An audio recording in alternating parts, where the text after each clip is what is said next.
is database notification going to be a challenging proposition from the incident reporting and the management perspective? So, in case of such thing, what should be the approach?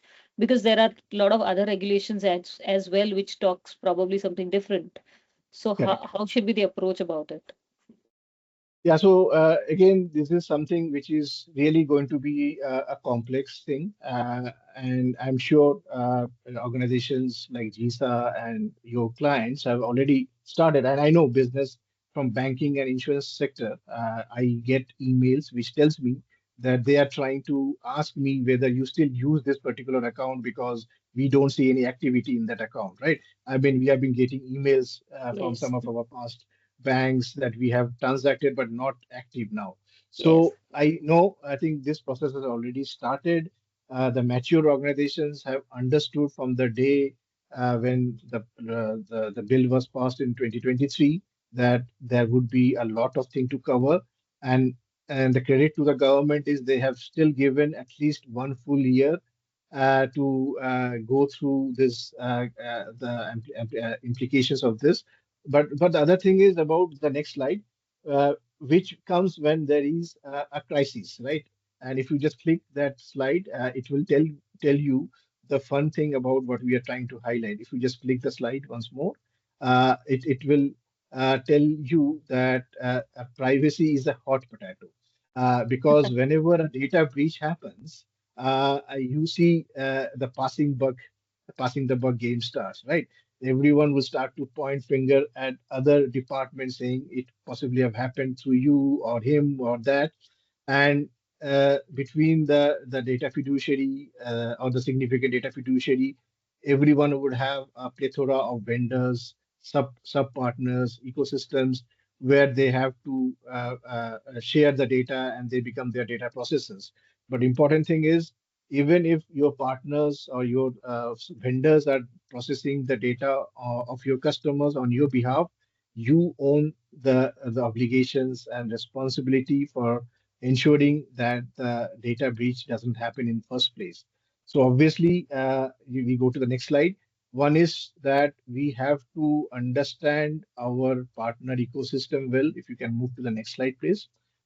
We understand that we have got this ability to react, respond, and remediate at a very fast pace, because the rules tells us that whenever a breach happens, you have to notify the data protection board Yes. at the earliest, and unless you have got a system in place which will tell you from which data store or which application or from what kind of data has gone out, because normally a breach notification happens when you get something in the dark wave or some ransomware attack claims that okay, they have got certain hold of data, and they will give you a sample of the data to give you a proof that that's coming from your system.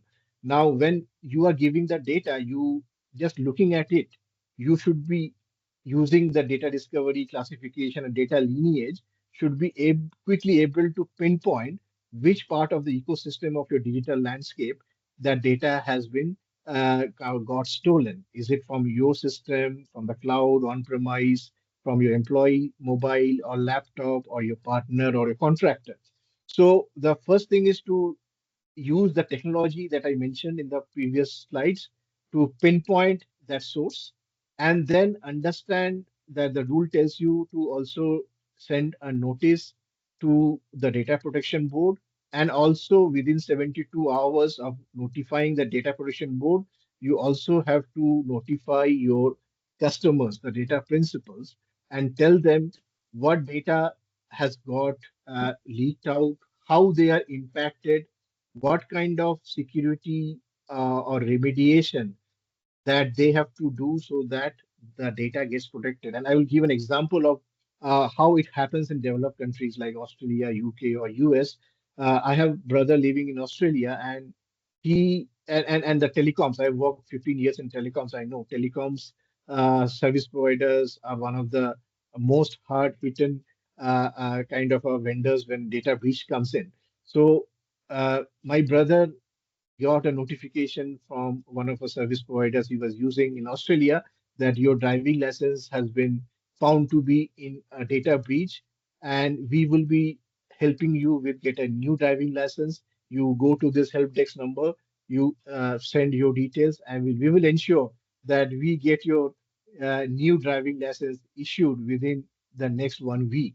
So that kind of transparency, trust, and maturity we have to bring from our organizations, so that as an individual customer citizen, I am getting the assurance that my there is no harm, or I'm not going to be impacted because of a misuse of this situation. So in a sense, we have to have a very good playbook, very good coordination, collaboration between all the stakeholders, internal to my system, external to my system, to the regulator as well, so that I can comply with the breach response timelines. And what is also important is, in the banking industry or the insurance industry or telecom industry, we use a word called know your customer, KYC. Yes. I think the Data Privacy Act is now telling you know your customer's data or know your data.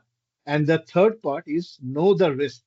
So KYC, KYD, and KYR is how I kind of summarize what organization would have to do.